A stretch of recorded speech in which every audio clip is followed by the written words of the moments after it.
The Denver Broncos were the #1 rated offense in the league and are in the conversation for greatest offense in NFL history. So how did they get absolutely decimated by the Seahawks and only manage to put up 8 points? And how were the Broncos on the receiving end of one of the worst blowouts in Super Bowl history? The Broncos were favorites going into the game, and you can understand why. Peyton Manning and the Broncos had tore up the league. Manning set a record for passing yards and touchdowns. The offense would also set countless records, including most points in a season and most touchdown passes in a season. For his valiant efforts, Manning won MVP for a record 5th time. So with such a prolific offense, what went wrong? How could a team averaging almost 38 points a game now only put up 8? Many things went wrong. The Broncos got dominated in all 3 aspects of the game, so there's no one reason. But given this was the #1 offense, that seems like the most important place to look at. If we contextualize the situation by looking at who they were playing, the reasons as to why the offense fell apart start to make a bit more sense.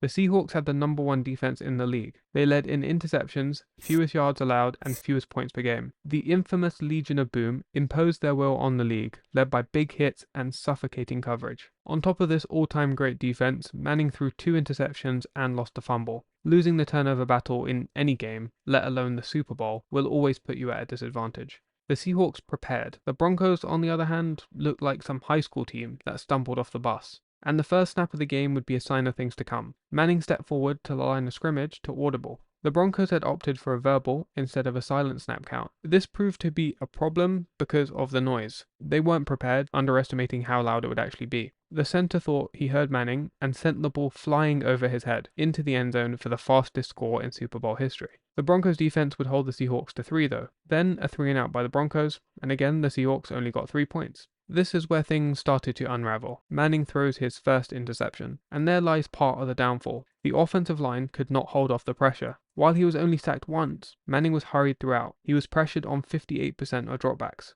On this interception, the right tackle didn't even pick up the defensive end, leading to pressure and a bad pass. And that's with basically no blitzing throughout the game. That means for the most part, you have 7 defenders in coverage against the #1 defense. After that interception, the Seahawks got their first touchdown, going up 15-0. Then, again, Manning is pressured and throws an interception, which the eventual Super Bowl MVP, Malcolm Smith, returned for a pick 6. Although it was a disastrous first half, it was still 22-0. A comeback was possible, and it could have at least been competitive. Then, to start the second half, the Seahawks returned the opening kickoff for an 87-yard touchdown, and the air was sucked out of the Broncos. At that point, it's basically over. With things spiraling out of control, the Seahawks fully committed to the pass. Well, it's not like Denver's run game was anything they needed to worry about. They finished the game with 27 yards on 14 attempts. And Seattle matched up well. They were able to put their linebacker, KJ Wright, on one of the Broncos receivers. Lockdown corner Richard Sherman and Byron Maxwell allowed no separation. Free safety Earl Thomas could protect against the deep ball, and Cam Chancellor had a lot of flexibility roaming across the field.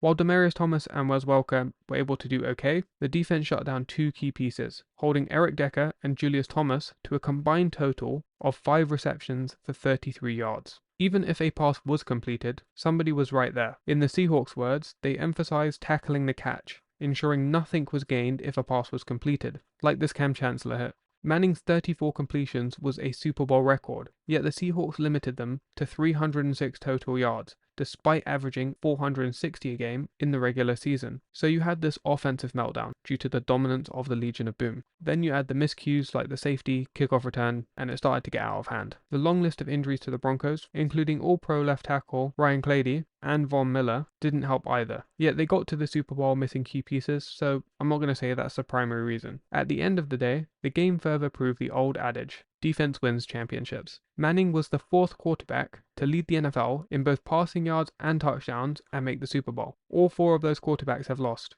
Dan Marino, Kurt Warner, Tom Brady, and now Manning.